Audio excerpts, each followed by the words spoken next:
Hey, what's up, guy? So welcome again to my channel. My name is Jerry Ngocho. On this channel, we always talked about immigrant, how to empower immigrant, how to share ideas, tools, equipment, so that immigrants are more stronger in their day-to-day life. So welcome to my channel, and today we're going to talk about the main reasons why usually immigrant couple end up divorcing after getting their foot into the new country. After a certain few times, we have realized, we have came to the conclusion that immigrant couple, they usually end up going to divorce. They don't get along in the new country. They start arguing, and then they get to the point where they can live together, and unfortunately today in most of our courtroom, in almost all the Western countries, we realize that immigrant couples are getting more divorced. And today we would like to share some basic reasons why those immigrant couples end up divorcing. So let's go straight to the point.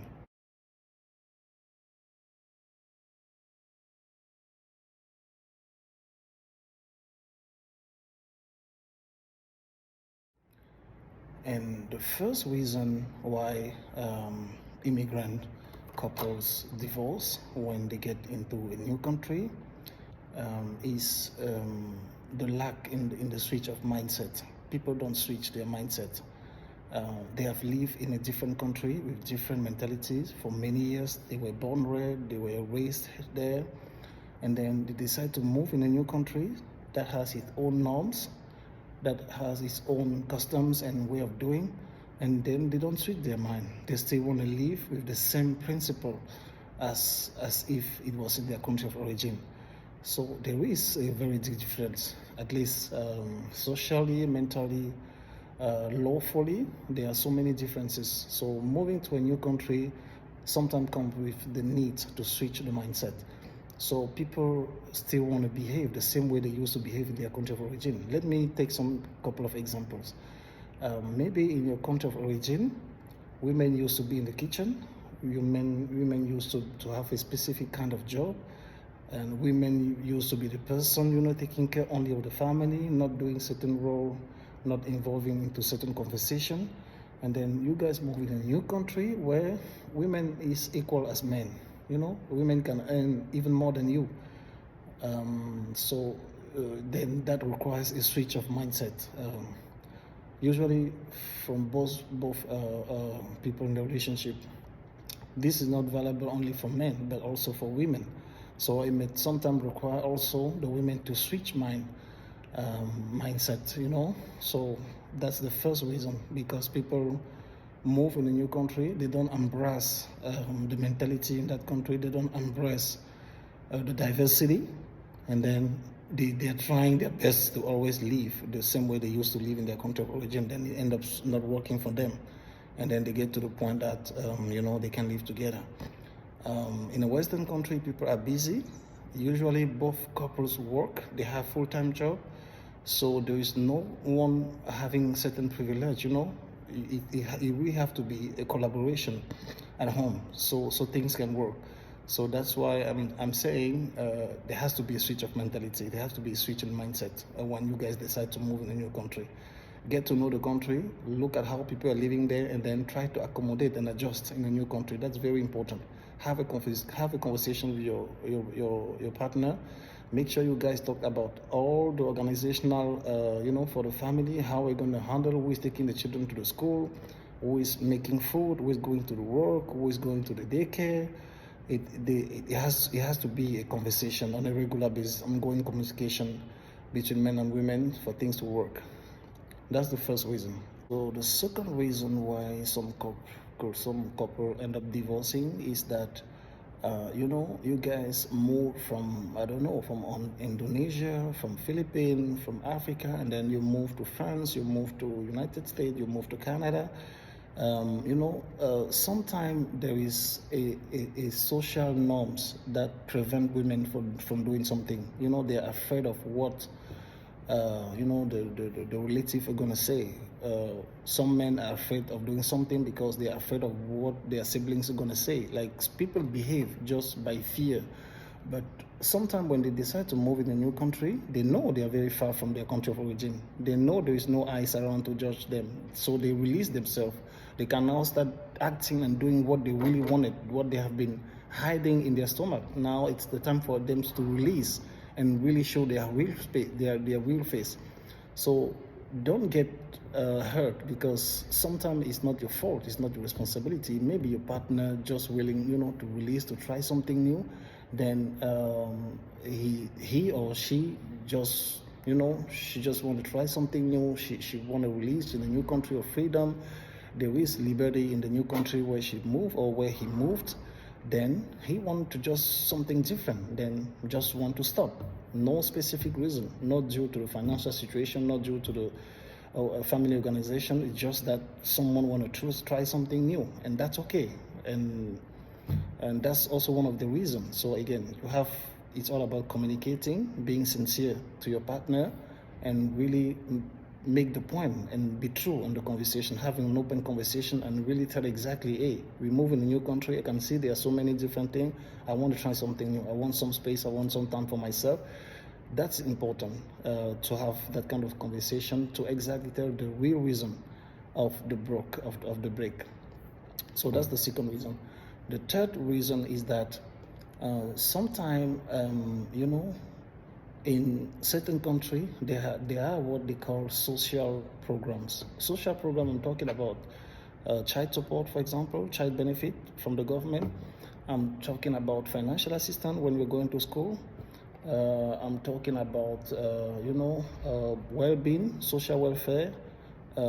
At the end of the day, women are always considered privileged when it comes to social benefit. Let's talk about the child benefit program, for example.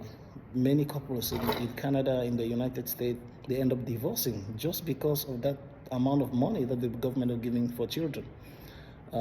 Maybe, women having a full-time job, receiving child support, child benefit, may come to the point where, she earns even more than her husband.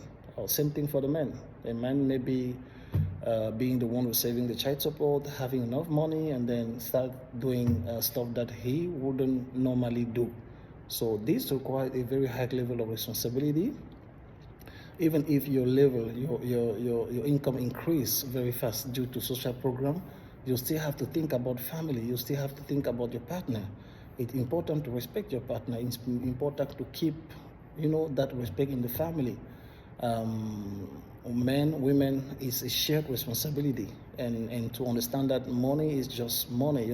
The way you manage it, it can last long, and it cannot last long as well. So if you guys have children, sit down, have a conversation. How are we planning to manage these funds? How are we going to invest them?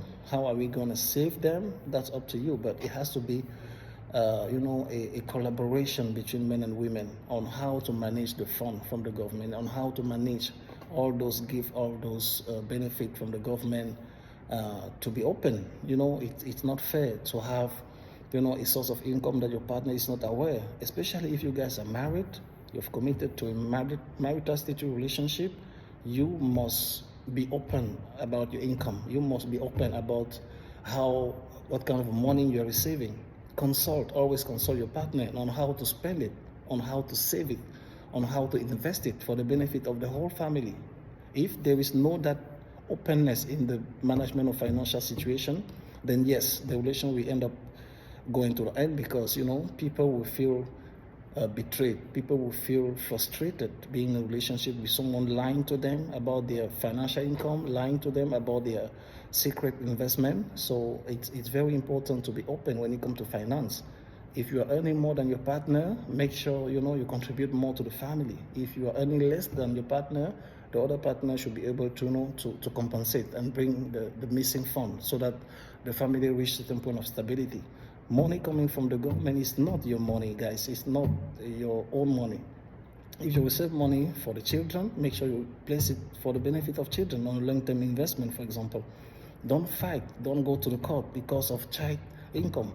Don't try to buy a car to your mom back home because you see some amount of cash coming from the government. Consult your partner.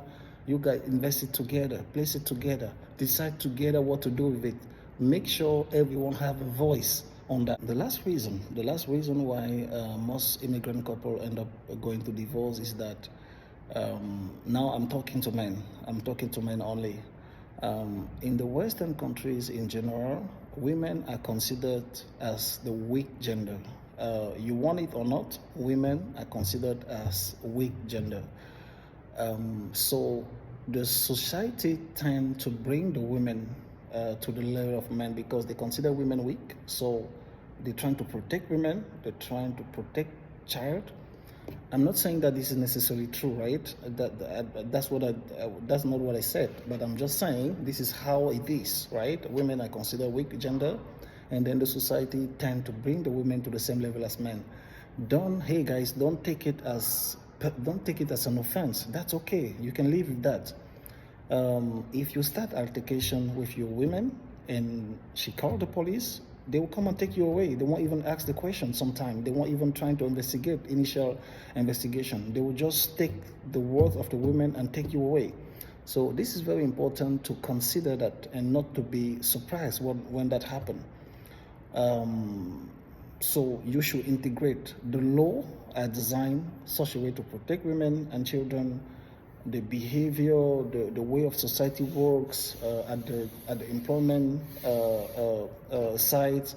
They always talked about gender equality, but honestly, I believe sometimes you have the feeling that it's more gender domination because women tend to be protected. I'm okay with that. I don't have any issue with that specifically, but I've seen most of men not accepting that. So if you're willing to live in a Western country, you guys have to switch. You really have to switch your mind and understand that women is considered weak and then children are also protected, and then you should adjust. If you used to be a king in your country of origin, if you used to be the person, just laying down and everyone doing everything at home for him, then when you move, you have to switch your mind again.